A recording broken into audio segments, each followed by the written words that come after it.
Hello students, आपकी 10th class की ये संस्कृत की आज से ऑनलाइन क्लास स्टार्ट हो रही है।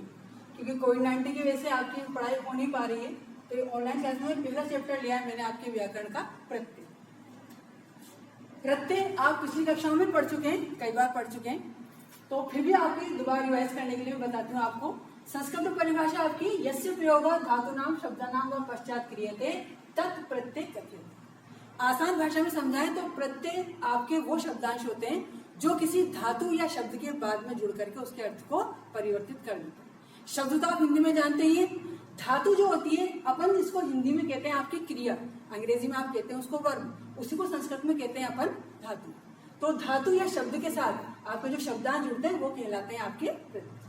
आगे आता है आपके प्रत्यय का भेद, यानी प्रत्यय कितने प्रकार के होते हैं। तो प्रत्यय आपके दो प्रकार के हैं संस्कृत में, एक है आपके कृत प्रत्यय और दूसरे हैं आपके तद्धित प्रत्यय। कृत प्रत्यय, कृत प्रत्यय क्या होते हैं? तो आपके वो प्रत्यय जो धातुओं के साथ जोड़े जाते हैं वो कहलाते हैं आपके कृत प्रत्यय।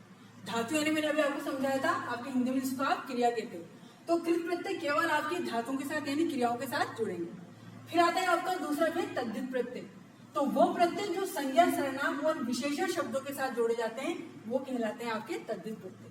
यानी आपको सिर्फ इतनी सी बात ध्यान में रखना है कि क्रिया के साथ जुड़ेंगे आपके कृत प्रत्यय और आपके शब्दों के साथ जुड़ेंगे आपके तद्धित प्रत्यय।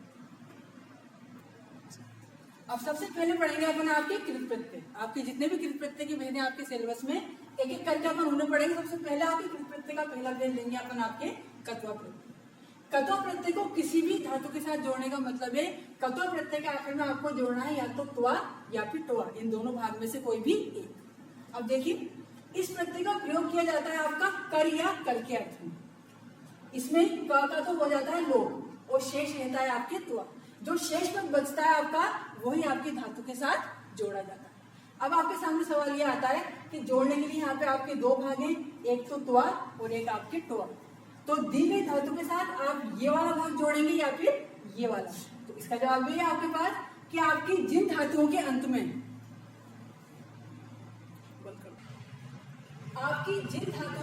आपको शलगम वाला श या फिर षटकोण वाला श दे रखा होगा उनके साथ आपके हमेशा ये ट वाला भाग जुड़ेगा। आगे में जितने प्रत्यय आएंगे आपके उनमें ट वाला भाग भी होगा और ट वाला। तो आपको याद सिर्फ इतना रखना है कि ट वाला भाग आपके केवल उन धातुओं के साथ जुड़ेगा जिनके अंत में आपको क्या दे रखा होगा, या तो शलगम वाला श या फिर षटकोण वाला श। और उसमें भी आपके इष्टुत्व संधि के नियम के कारण जो आपका शलगम वाला श है वो बदल जाएगा आपके षटकोण वाले श में। शेष सभी धातुओं के साथ आपके हमेशा ट वाला भाग ही जोड़ा जाएगा। अब उदाहरण देखेंगे अपन। आपको दे दी पट धातु और आपसे कहा जाएगा कत्वा प्रत्यय को जोड़ करके आप एक पद बनाइए। तो इसका मतलब पट के साथ आपको क्या जोड़ना है, त्वा। पट के साथ अपन त्वा जोड़ेंगे। अभी आपकी धातु का जो अंत वाला व्यंजन है इसके नीचे लगा हुआ हलंत। हलंत लगने का मतलब होता है इसके साथ कोई भी स्वर जुड़ा हुआ नहीं और इसके साथ स्वर जुड़ा हुआ होना चाहिए। उसके लिए जरूरी होता है कि इसके आगे आपको कोई भी एक स्वर दे रखा हो, लेकिन यहाँ पे इसके आगे आपको क्या दे रखा है, एक और अधूरा व्यंजन।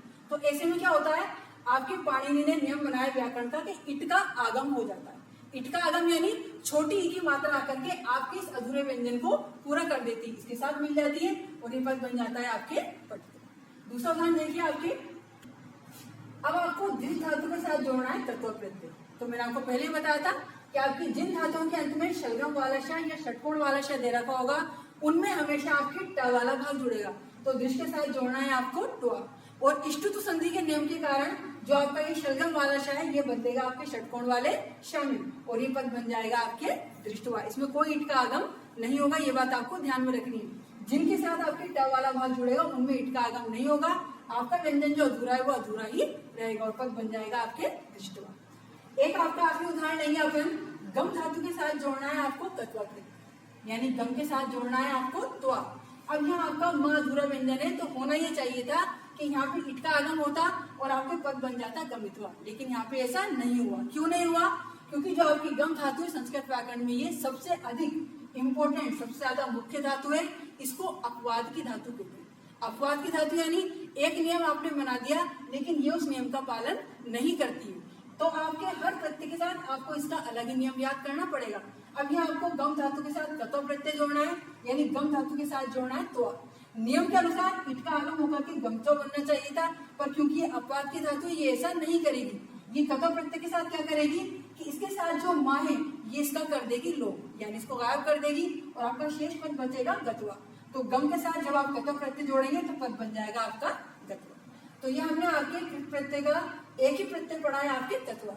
शेष जो आपके प्रत्यय हैं एक एक करके हम आपके अगली क्लास में लेंगे और आपसे फिर से मिलेंगे। नमस्कार।